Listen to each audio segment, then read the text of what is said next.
there she is, Nadine Crocker, the director of Desperation Road, is here. Thank you for joining us on the show today, Nadine. Oh, thank you so much for having me. First of all, congratulations on the movie. I've been a big fan of Mel Gibson and his career. This is a gritty thriller. Um, Tell us about Desperation Road and how you got involved in the film. Yeah, Cassian Elways and I worked on my first film together. He was an executive producer, and he's who originally brought me the script. Him and Michael Farris-Smith had worked on a previous project together.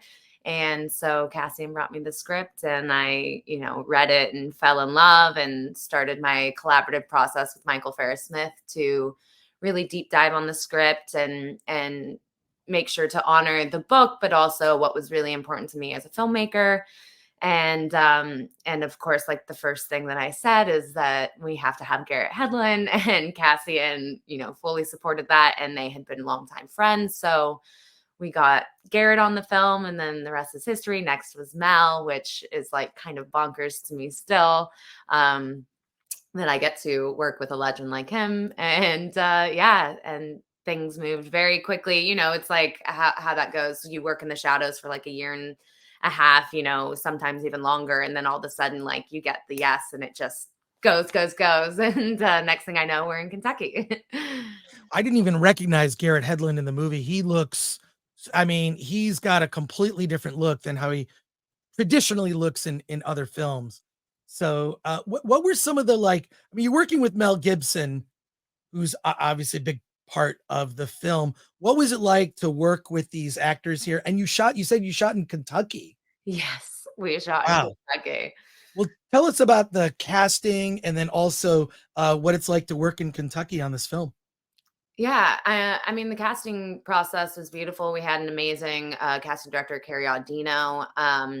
Garrett was our first attachment, and yeah, he really did morph for this character. This film was very near and dear to his heart, and he was honestly like one of my partners and mine and Cassian's partners in creating this film. He really got behind it 100%. And then Mel was originally suggested to us, and I obviously flipped for the opportunity. And he and I had he read the script and really connected with it. And then he watched my first film Continue, which was really exciting. And he connected with my work, and then came a meeting, and hours later of conversation, he basically said, "I'll see you in Kentucky, kid." And the rest was history. Everything started moving very quickly. And then, literally a week before production, we found Willa Fitzgerald, who is unbelievable in this movie, and Piper Braun, and just the entire cast. Their performances, I'm extremely proud of their work and what we did in 16 days in Kentucky. And yes, we were supposed to be filming in Mississippi, scouted the entire movie there. Me, my DP, and the writer went out there, and he was showing us the ropes. We were filming in the town that the book takes place in. And then budget, you know how that goes. So there was a big, there's a crew in Kentucky now, in Louisville, and they're really trying to cultivate their film world there. And so Cassian had already done a project there. So we ended up moving the project to Kentucky. And I'm so glad we did, because it was a beautiful experience, but also our crew was incredible, and everyone just worked so hard to make this film possible. You're given 16 days, and you have a minor in every scene, 2 car crashes, a sexual assault, 20 storylines to put into one film. It was ambitious. So I'm really proud of what we were able to do in such tight timing. We have almost 500 people watching us live on YouTube. We have a lot of questions from our chat. You mind taking some questions from the chat? Totally. Let's do it. Jeremiah M says, love Mel. Tom Siebert says, Mel is an Oscar-winning director. Did he ever offer suggestions or constructive criticism, or does he just come in as a professional actor and mind his own space in that role? He absolutely comes in as a professional actor and minds his space in that role. That being said, I know that if I would have been like, hey, give me advice, he totally would. He is the most giving, loving, hilarious person. You don't know how people are going to be or what their process is. And he just from the second we met was incredibly collaborative and asked amazing questions. And, it was honestly the funnest process finding these characters together. And yeah, and then when shit hits the fan and when a lot of people might be like, okay, things are getting stressful, which is always happens right before lunch when you're like, if I come back to this scene, we're going to be running behind. And Oh I no. just, yeah. And I'd look over at him and he'd like give me a smile and a nod. And he was just the best, honestly. Uh, More questions here. Let's see. From Fletcher Williams, the film has a distinct yellow and red hue. I do recommend checking out the trailer. Check out the trailer. Did you use a color correction program or just manually created it? What camera did you use? We use the Alexa, and also my colorist is one of the top colorists in the world. She did Joker. She's doing Joker 2. Jill Bogdanowicz. She's done every Marvel film you've seen. So she is the mastermind behind that color. I am very big on sodium and cyan, and color is actually one of my favorite processes of filmmaking. So I'm always very passionate about that. And so we try and make sure in production to bring the colors that will help the color thrive. And then once she does her work on it, it's just kind of like, you can't even remember loving it before, because it just feels like a totally different film once they work their magic, honestly. And not only that, I'll just to point out how important colorists are to films, having, made films myself. You can save a movie in the coloring. The movie Lord of the Rings, the trilogy, which they shot all at once, all three films, Peter Jackson, there's even a documentary just about how they colored the film and how it saved them. They could shoot in all different kinds of light circumstances and make it all work. It's an unappreciated, like a lot of positions on a film set or a film production. The colorist is critical. Well, and I'll say too, is like people don't even know, like they just think it's the color they're seeing. But like when you watch a colorist work, Jill literally creates windows. So it's like, don't look at this. Don't look at this. I want your eye to immediately come to their face. I want you to immediately notice this thing that's important to us or the filmmaker. It's like they direct our eye and we don't even really know it until you're watching all of their little like things, that they do. And it's just so impressive. We have a lot of questions here. Spaceman asked, was Mel Gibson receptive to working on a smaller indie film? Oh yeah. I mean, that's how we're here. Right, right. He's not, I think he just cares about doing really cool stuff, and it has to have something within it that excites him. And I think he wants to know that the person who's making it cares, and the thing about me is I care about everything, probably a little too much. So, I think he could feel that passion. So, if you're trying to work with Mel Gibson, just make sure that all that passion shines through and he resonates, because he's a creative. Like, he knows what it is. He's like an Oscar-winning director. So, he recognizes that passion and drive to be the best. And that's one of the things I said to him when I went. I was like, I want to be the best of the best. And like, I need you by my side, basically. And we've been talking about horror films today because obviously it's October. Razorburn asks, Nadine, since you starred in Cabin Fever, have you ever considered directing a horror film? That's so funny you say that, because I actually love horror, and that's what attracts me so many times to like thrillers, because I try and bring those little like moments of my horror love to that. So I've actually talked to my team and been like, I want to eventually. It has to be the right one and it has to be the right concept. I want something like really high concept, but yes, eventually I think I will, just because I love horror so much. And it's really like, my first film that I was like so proud of was Cabin Fever. So yeah, I think I will. Brock Samsonite asks, also, was this film before, during, or after the pandemic? What was that like? Did filming have to change mid-production? We had a lot of indie filmmakers we talked to, like, this was shot during COVID and it does change things a bit. Did you have challenges like that? Not on this film, thank God. The pandemic was already over, and actually the restrictions were being lightened through our production. And most of our stuff was outside. So yeah, it didn't have a big effect on Desperation Road, but man, I can feel that, because my first one COVID hit literally while we were creating Oh, it. So oh I'm like, I no. still have PTSD from that a little bit, and that's why Continue ended up taking some extra time. But yeah, no, Desperation Road was after the pandemic, and I was only there filming it last September. So it's also the quickest turnaround I feel like I've ever seen in film. I'm trying to not get used to that and remember that it will take a lot longer on most of my other films. A question here from Shrek PMC, who's a member, says, I wonder how high is the anxiety level among directors at this level? I mean, you're working with, Oscar, Oscar winning actor Mel Gibson, Garrett Hedlund, so many talented people. In some ways, that makes your job easier. But how do you deal with that kind of anxiety? And especially a film, 16 days is fast. Yeah, basically the anxiety level is like as high as you can possibly imagine it, like maybe step it up. No, I mean, really, Yeah.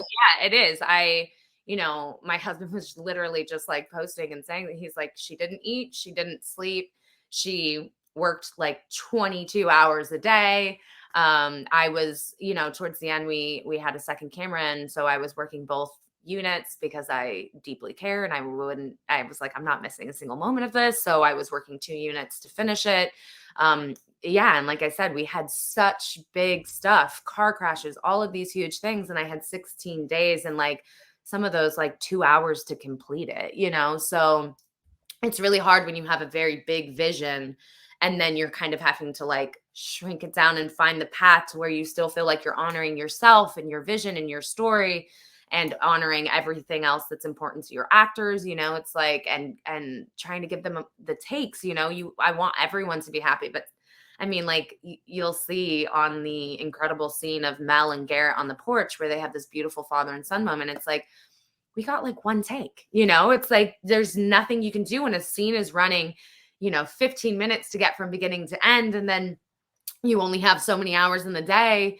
So yeah, it was incredibly I was incredibly anxious and stressed, but that drive for your dreams, it's like you feel it, but you get through it, if that makes any sense. And if you're out there like almost going into production, it's like you'll be okay because that drive and that love for filmmaking is going to get you through. It always does.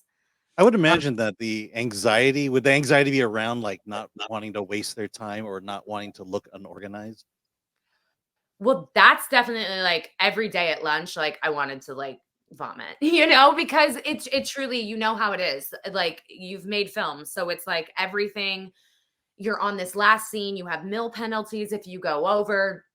If you come back to that scene and you're not moving on to the next thing by then you're going to go overtime and you might not get that next scene or that next shot, the shots or coverage you need in that. So yeah, it's just like, I hate feeling as if as I look unorganized, because I am like an over preparer and I am organized, but it doesn't matter. There's never enough time or money or any of that. So you kind of have to get used to the feeling of, not always getting to feel like you're shining, or like, it's like Mel Gibson sitting here holding a catfish and I'm freaking like trying to get this shot set up because lunch is being called in 5 minutes. And you're just like, ah. And like I said, I'd look over to him and he's like, every director feels this at lunch. And I'm like, oh, Yeah. thank you, Mel. Like, thank you for saying that, because he could have, anyone could have. I don't want to say him because he would never. He's such a great human being, like, and so giving.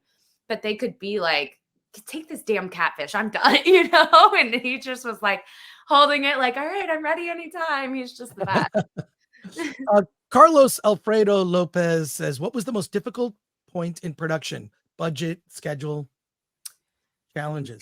Schedule. Honestly, I was told and this isn't like someone pulling the rug. It was just, we had more days and budget and different things just got tricky, and flying crew in and all of the things. So my days just kept dwindling. And so I was on the flight when I found out that it had dropped to 16 days. I'm like, you waited till I couldn't jump out.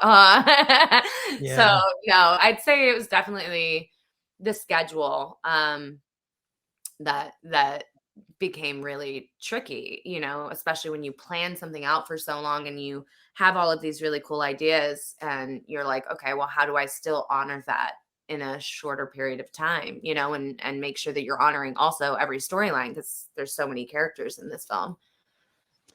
Let's see. Another question here. Nadine has a background. This is from Rumble. Adele is 24. Nadine has a background in acting, including in her debut film. Was she tempted to find a small role for herself in this movie? Will she continue to act in her own work in the future? Well, that's a great question. So most people don't know this because I didn't even really show my face, but I have a small cameo in this. I just am walking. I basically put myself in as an extra just to like, you know, Hitchcock it of like, oh wait, the people who know me will be like, that's Nadine. So yeah, I have that little cameo. And, you know, truthfully, doing everything on continue and being on in every single scene of that movie, it was actually like a huge relief to just get to be behind the camera on this one. But I've written and have several films that are about to go in production, but one of the, you know, it'll probably be a little later down the line since I have my next few already mapped out. But I did write one recently that I will lead in. So I think I'll still have little moments and there will be projects where my heart's pulled back to acting and, you know, it's my first passion. I love it. But yeah, so I guess we'll see. Question here from the nerd far away. Hail Nadine. We've all been discussing horror movies in the chat today. It's October and that's the discussion. So that's where I got the idea for my question. What scares you in real life? And then maybe mention, do you have any favorite horror films? What scares me in real life? I'm gonna be real with you, ghosts and like demons and things like that. So like movies like The Conjuring or oh my God, the movie I've never finished, but I think it's so good is Sinister with Ethan Hawke. Like there are so many that like I am actually a chicken shit. That is why I've always been so drawn to horror because I always said like if I acted in something with a monster or something to be like running from that wasn't just like my flesh falling off, it would be the best performance you've ever seen because I would actually be terrified because it doesn't matter in my mind if like I know that that's an actor or someone following me. Like my fight or flight will totally kick in. So yeah, I love horror and yeah, and definitely like ghost, demon, things like that terrify me. But what is my favorite horror film? You know what? I'm going to go old school. I'm going to tell you that the first horror film that scared the shit out of me was Jeepers Creepers. When he like made out with that head and like chewed the tongue out. Yeah. Oh yeah. Oh yeah. And then the built like all the bodies on the walls and it was dripping on him. I remember as like a kid being in the theater and like, you know, thinking I was so cool in like junior high or whatever it was. And that movie messed me up. So I got to go old school to the first one that I was like, oh my God, that was terrifying. And just a few more questions here. I know your time is limited. Solomon Thornton says, greetings, Madam Nadine. Any advice for beginning filmmakers? Yeah, don't ever give up. Like, and I know that people say that, but it's true. I mean, truthfully, 5 years ago, I was serving tables. I have been pursuing this. I dropped out of high school when I was 16 and I moved here on my own at 16 years old. I've been pursuing it ever since, you know, I'm this month I'm 35. So that's like a long time to pursue something and still have to serve tables and bust your ass to get there. And the truth is like there just can't be an end date. And if there's no end date and you just keep working your ass off, it will happen. You will find small wins along the way. It's really kind of like a waiting game and you just have to believe it with utter and blind faith. Like, you know, you might think I'm like foo-foo or whatever, but I have Post-its on every single one of the mirrors in my house. I have Post-its on my walls. I have a vision board. I have all of those things, you know, on my mirror. It says, I am an Oscar-winning director. It's like, I believe it with every inch of me and I look at it every day and I focus on it and I give my energy to it. And so if you believe it and you just make other people believe it too, you know, that passion, it's contagious. So I would just say, know your projects inside and out and spread that passion and don't be afraid to like admit how bad you want it. Because no matter how big the star, they can all remember that moment of when they wanted it more than anything. And I think one of the things that Mel and the entire team loved about me is like, there's nothing I wanted more, and there's nothing that means more to me. I was willing to do anything and work my ass off, and they respect that. Well, a positive affirmation, I believe, really works. Like, I keep a list of my goals in my wallet. It's like a little tiny piece of paper with tiny type, and it's all the things I want to do, and it works. And there's a bunch of things on my list that I can cross off. Just a few more questions here. One super chat came in from Sean Z for 1999. Said, Nadine, I really enjoyed Desperation Road. When adapting from Michael Ferris Smith's novel, which themes or elements did you find essential to keep? How did you balance staying true to the book with the demands of cinema? Honestly, it was a beautiful collaboration with Michael Ferris Smith. It was difficult because things that really work in a novel that you have like 200 or 300, 280 or 300 pages to do to tell your story, and then you have so much inner dialogue. It's a completely different beast than a film that needs to be quick moving, that needs to hook the audience in, and also needs to have hope in the end. So, like the book was very open-ended. I just felt like for a film, we needed to have a through line, and we needed to have hope. And so there was just different things that were really important to me. I'm a mother, so the mother being an incredible mother and putting her child first, and this all being like the undercurrent of what drives her was really important to me. Larry's character, for instance, was just like a bad man to be a bad man in the book. And I felt like through reading him, I could kind of understand his struggles, and maybe we could shine a light on what it was that made him a bad man, which is grief, which is substance abuse, which is mental health battles. So, for me, it was just really important to have so many themes and elements. And as a director, I really only attach to projects that have a message or meaning or some way that I can, say something or help the world in some small way. All my films normally have aspects of charity, and, I'm very big on saying something with our films. So for me, this film had beautiful elements and themes and messages that I thought could help people, and and beautiful characters, but flawed, which is always really interesting and amazing to me, because we are all flawed human beings. And I wanted people to see themselves in these characters, and, and if they're struggling or, broke or whatever it is, it's like, yeah, there's other people out there too. Like, one of the things that drove me the most is like when I had my son, I was a waitress and my husband was a bartender, and we were like struggling, so I could relate so much to the story of just not knowing how you're going to provide. And her line, not everybody has somebody. I know that's the truth for a lot of us out there. So, I just felt like it was a great opportunity. And if we kept our focus on those themes, then I knew that it would be a strong film, and that the people would see the through line from the book to the film, even if there were differences. So I hope that people who love the book also love the film, and realize that I really tried to honor both both the book and the film in the process. And to wrap up, where can people see the film? And actually, James Woolard says, will Desperation Road be getting a UK theatrical release? It will. We have a lot of distribution worldwide. I mean, I just saw like in the Middle East, there's like so many theaters, and I know Italy, Germany, there's a lot of places. So and I know the UK is. I just don't know the exact release because I don't. I'll have to find out. So it will be. And yeah, you can go and see it in theaters near you. It's limited theaters, so it might not be in your area, but it is on every streaming platform, Amazon, Apple, iTunes. You can rent it on demand. It's already on there. I just went and bought it to watch tonight. So thank you, Nadine Crocker, for being on the show today. Congratulations. Thank you, not just for this film, but for Cabin Fever. It's a classic. It is a classic. So there you go. And congratulations also on your future projects. Appreciate it. And I hope you come back. Thank you. I would love to come back. That'd be incredible. And thank you for having me. Awesome. All right. Take care. Have a great rest of your day. Bye. Thanks.